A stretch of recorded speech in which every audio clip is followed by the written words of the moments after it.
Previously on Homestuck. We looked out a fucking window. Okay! You're about to hurry downstairs when you hear a car pull into the driveway. It looks like your dad has returned from the grocery store. Oh great, he's beating you to the mail. John, forget it. Check mail later. If you go downstairs to get it, he will likely monopolize hours of your time. You decide to chill out up here for a while until the dust settles. Sometimes, you feel like you're trapped in this room. Stuck, if you will, in a sense which possibly borders on the titular. And now, your chum is pestering you again. The clockwork of friendship turns ceaselessly, operating the swing lever dealies of harassment in perpetuity. Whatever, the dude can just hold his damn horses. John, examine games on CD rack. You've put countless man-hours into this assortment of quality titles, such as Bard Quest, The Caper Havers, Problem Sleuth, And It Don't Stop, What Pumpkin, Ghostbusters 2, MMORPG, Little Monsters, Harry Anderson, Call My Bluff. John, read Colonel Sezaker's daunting text. You decide to consult with the Colonel's bottomless wisdom. Good grief, this thing is huge. It could kill a cat if you dropped it. But to really dig into this hefty book, you will have to capture log it. You're not sure if you're ready to logjam other artifacts beneath it just yet. John, capture log fake arms again. What did you just say? You don't want to clog up your... Oh, Jesus! In a momentary lapse of concentration, you accidentally capture log the arms again. Ah! John, set pester chum status to bully.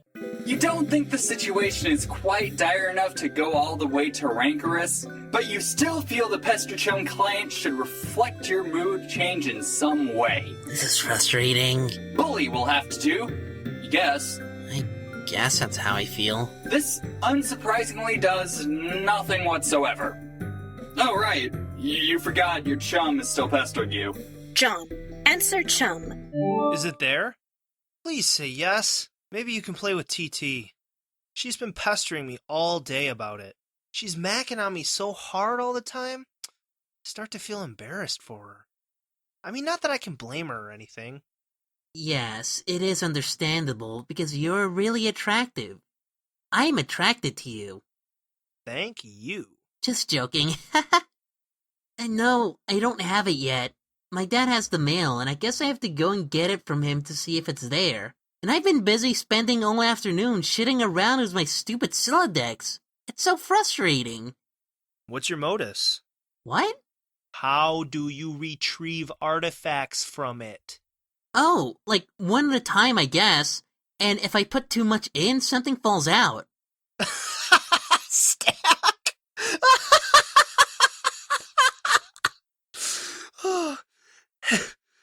What's yours? Hash map! My bro taught me a few tricks. He basically knows everything and is awesome. What the hell is that? You should probably brush up on your data structures. I guess. Did you at least allocate your Strife Specibus? No? It could free up a card for you.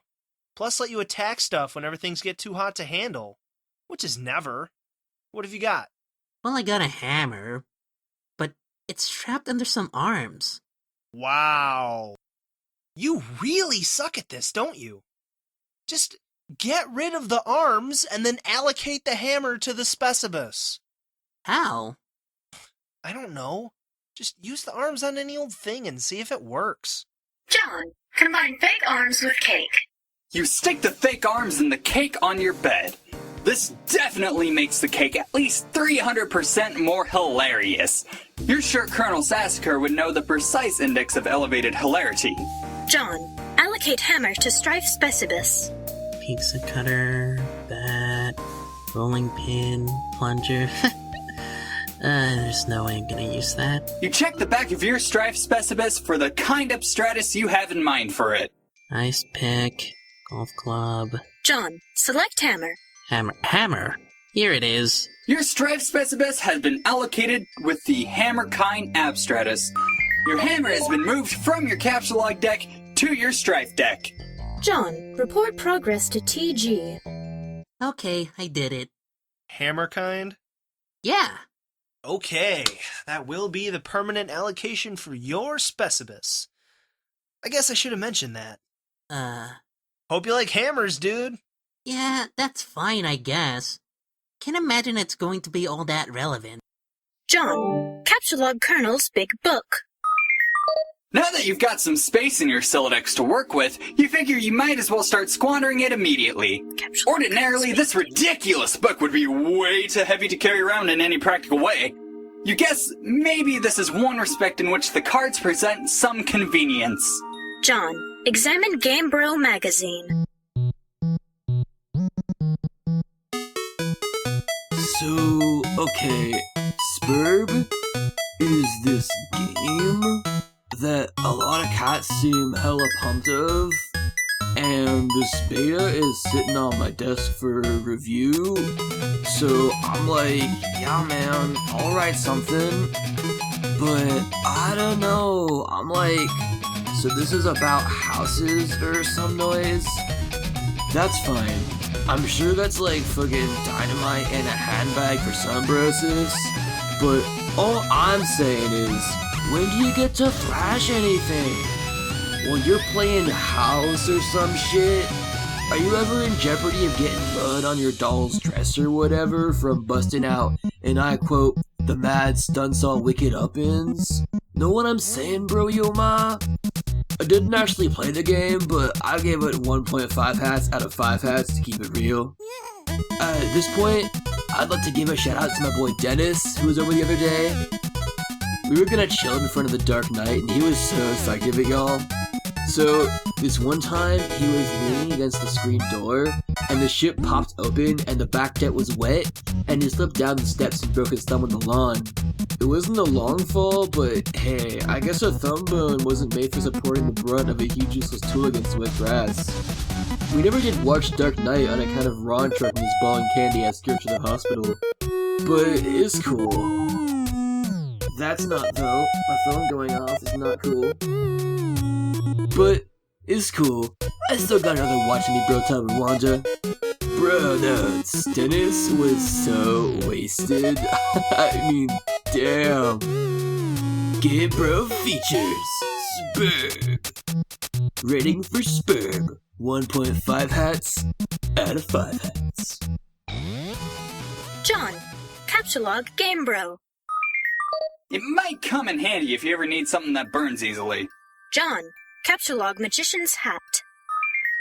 You expend your final card on the Magician's Hat. John, get funny glasses too. You don't have a free card in your Sylladex. However, you're able to merge the Beaglepuss with the Magician's Hat to create a clever disguise. John, wear disguise to fool Dad. John? Who is this John you speak of? You are quite certain that there has never been, nor will be. Yeah, this is a really shitty disguise. While you are wearing the items, they remain on the card, but it is temporarily removed from the deck, thus freeing up the cards beneath it. John, leave room. You exit into the hallway. On one wall hangs a picture of a fella who sure knows how to have a laugh, a man after your own heart. You always thought he looked a lot like Michael Cera, but your dad swears on the many hollow tombs of Egypt that it is not. You're not sure about that though. On the other wall is one of your dad's stupid clowns, or harlequins, as he's quick to correct anyone who would venture such a brazen assumption. John, go downstairs. The accursed odor of fresh baking wafts into your newfound nostrils. Something is brewing in the kitchen.